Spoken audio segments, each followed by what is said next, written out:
All right, so let's talk about the language of good analysis. The most important thing that you can remember by far is to always ask why. Why does a certain fact support a given proposition? Why does a various legal argument flow from another? Drill down several levels. What you want to do is put because in your analysis. If you can use the word because, that is showing the logical link between one thing and another. Often you're going to be dealing with several different chains of facts. You need to show that this fact supports this argument because. Keep using because, keep asking why. That is a surefire way to make good analysis. Secondly, let's talk about the language of reality, showing that you are recognizing what exists in the real world. Well, that's language like suggests, implies, shows, demonstrates, generally, probably. All of these demonstrate that you're using what's been given to you. And again, making logical leaps. This particular fact suggests this conclusion. This particular fact implies this outcome. All of these words are great to show that you are making a connection between the facts as given and the point that you're trying to make. Now, one of the key phrases there is probably. If something is probable, then it's reasonably inferred from the facts. And that should always be part of your analysis. Remember, you're trying to get creative with the facts as given. And these are particular words and phrases that let you get creative.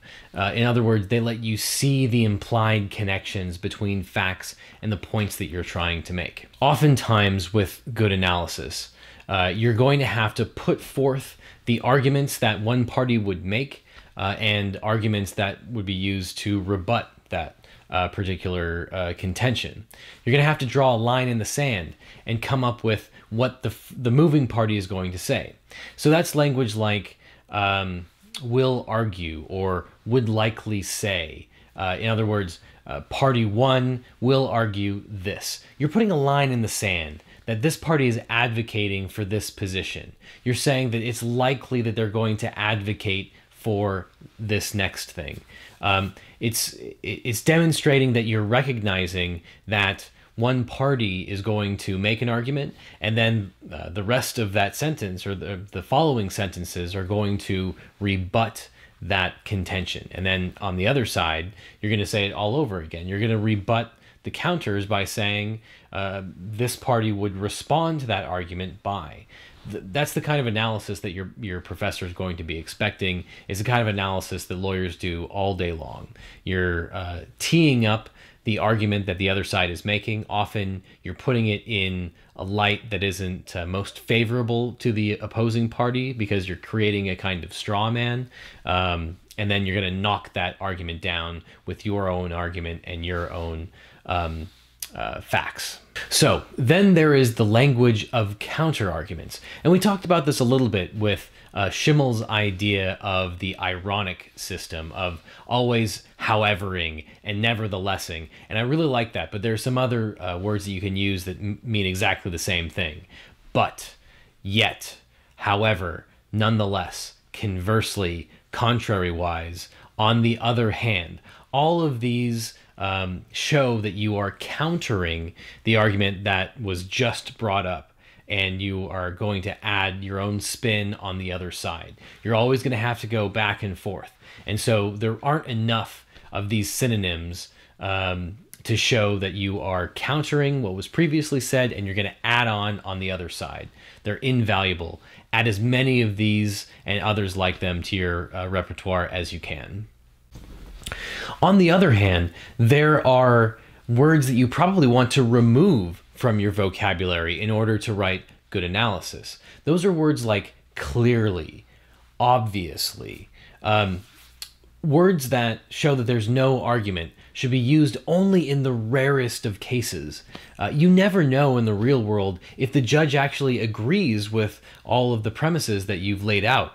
And so it's never clear that a particular fact is a given, or that it's obvious, or that it itself is clear. So be very hesitant to ever use the word clearly or obviously in your analysis. So then there is the language of creativity. And as we talked about, you're going to use your common experience to add on to the facts so that you can talk about more arguments that are logical based on the facts that are given to you, but aren't necessarily obvious. They are implied facts. They are implied arguments. These are things that a court would take judicial notice of in practice.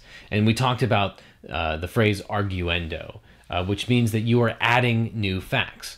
It's synonymous with the phrase for the purpose of argument. If you are confused by something, you can use the phrase arguendo to show the professor that you're assuming something. It's a good cheat to not only to be able to get past something you're not entirely clear of, whether it's a legal argument or a factual argument that you're not 100% clear on.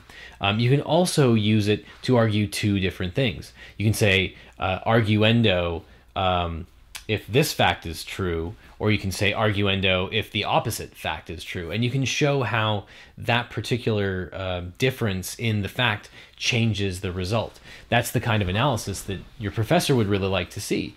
I'm sure your professor would be thrilled to know that the outcome changes based on a fact that he or she may not have included. So we've talked about the language that you want to use to have good analysis. But now let's talk about how to write more in less time. The tricks we can use so that when we are off to the races in writing, we're not writing as much as everybody else, so that we can focus more on more issues and more analysis.